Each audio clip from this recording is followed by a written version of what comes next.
Good evening. Good evening. So, The King's Demons, The King's Demons is a story riddled with problems. I think the reveal of the Master is just ludicrous, but that's fine. And I think that it's weirdly way too short, but then has the most flat ending ever known. But I absolutely loved that. I really enjoyed it. I enjoyed that by a magnitude more than I thought I was going to. Because, as I said in the last video, I can barely remember watching it, apart from, I remember where I was watching it more than actually watching it. And yet, even though I can see it's paper thin, really, there's elements of it I absolutely loved. I love the Doctor Master interactions, which is an odd thing to say because, the last Master story was absolutely abysmal. The Master was exactly the same though. He was just like, haha, surprise.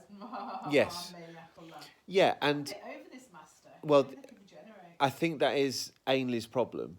I think that Ainsley's problem is he starts off unhinged in a way that Delgado never was, and then Who's Delgado? the previous Master, Roger Delgado, the What does he look first like? Master, he had the beard with the white bits in and looked suave and cool as chuff. Just type Roger Delgado into Google. But weirdly, now this is an odd thing to say, because we know the Master. I shouldn't normally talk like this, should I? I don't normally, but I'm going to anyway. It's exactly the same as Anthony Ainley. But I can't now remember what Anthony Ainley looks like. Delgado looks cooler. Because of what we know about John Sims' Master, just tune into this. Because we know about John Sims' Master and the sound of drums and the eternal schism and all that kind of thing, I actually think, weirdly, this kind of validates Ainley's performance sometimes. Like this whole nonsense notion of, I will subvert everybody. If I can't, I'll destroy them and I'll be in charge of chaos. It makes a lot more sense now that we've had a bit more fleshing out of the character with John Sims. So I really enjoyed that, and I enjoyed the interactions with. I found that line, "You get an old Doctor, perhaps you should regenerate." Retrospectively, like a Doctor, because you know something happens in the future. A Master. Well, I don't think that works. Well, it's the same character. We learn things about that character going forward. I think that's valid to a certain extent. It's not normally what I do with this process, but I think No, you're retrofitting or whatever it's called. I love Turlo in this because Turlo's just become a companion now, like a proper companion. Fucking useless. No, he wasn't. He was great. Like that when he waved his sword around pointlessly at the end, and then the doctor's like, "Come on, Turlo." I really like that. Shaking my head, I disagree with all of that. Oh, I loved Turlo. I love Tegan in this. Neither of us liked the manipulation of Tegan by the Doctor at the end. And I know it's teasing, but this is a household. This is a household that does not do teasing. We are not believers in teasing. It is not a good vibe for us. So the Doctor doing that is a little bit unpleasant. And then we've got to talk about the weirdly asexual silver robot in the room, and that is Chameleon. Which is just weird because, right now we could be getting excited about, exciting robot. What are the possibilities? Is this going to be like Frobisher, the giant talking shape-shifting penguin? But it's not going to be that, is it? It's not going to be that. It's going to be nothing. I mean, it's not even going to be a crap something. It's going to be nothing. And it seems cruel to get our hopes up for this exciting new robotic companion, harking back to the heydays of K9. They could have done stuff with Chameleon, and they're not going to do anything with Chameleon. It's a bit of a... Especially given what the next bloody story is. My God. That dawned on me the other day. The next bloody story, you've got Chameleon there. I mean, and spoiler, I'm going to love the next story, but you could have done something there, couldn't you? That could have been played into that. But hey-ho, whatever. A real pity there. But that's that. Also, before I do the summing up thing, I love the nod to the Eye of Orion. That's very nice. Eye of Orion. Very, very excited about the Eye of Orion. Why are you so excited about the Eye of Orion? Because it's where the 5 Doctors starts.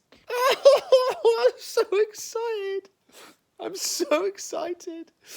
Oh, I can't wait to watch it with the kids. It's going to be awesome. Oh, I'm really hyped about the Five Doctors. Oh, right. Breathe in, breathe out. So I'm not including the Five Doctors in season 20, in this season, season 20. So let's do our traditional summing up of season 20. And we go like this. Arc of Infinity. You know, ultimately quite hard work. Some, you know, whatevers, but yeah.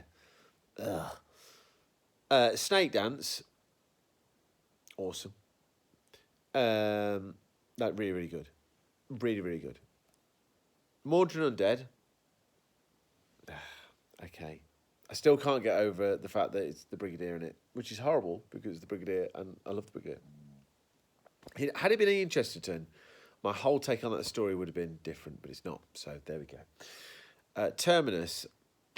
Do you know, I've realised today that Terminus has left me so uninspired. I've uploaded Terminus episode 1 review and a Terminus episode 2 review, but called it a Terminus episode 1 review. Then Terminus episode 3 review. Oh, just a complete dog's dinner. But weirdly, it's kind of in keeping, isn't it? So screw it, don't care. And then Enlightenment, which is, you know,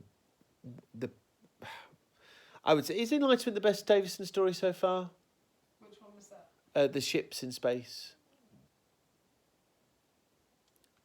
The space race? Yeah.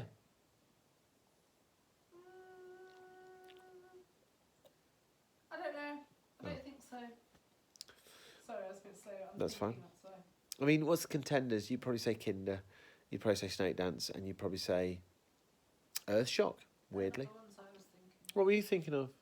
The one, what was the one that we watched before before the space race? Terminus, with the lepers and the lasers and stuff.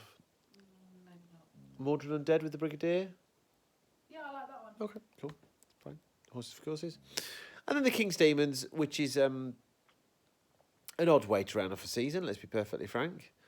But I can't remember how hot on the heels Five Doctors came after it, so maybe that was what they were saving their powder for. But there we go. 2/3 of the way through Davison. It's such a... I mean, this is making me revisit my take on Davison, and I am growing to appreciate him more and more. But moments like the teasing of Tegan, that's not the Davison I've got in my head, if I'm perfectly honest. The Davison I've got in my head is one where he's much more in tune with people, but it's almost the exact opposite. I think this Doctor struggles with interaction because he's... Oh, I don't know. I'm trying to rationalise it all away. But there we go, fine. I think the show's in a decent place right now because I think Tegan and Turler are a good team. And I think Davison is embedded in the role. And maybe he could do another 3 years. He won't. He'll do one more, and that's it. But screw all that. 5 Doctors next. Oh my God, the hype. The hype is so real right now. I'm so excited. Right. Cheerio. Bye-bye.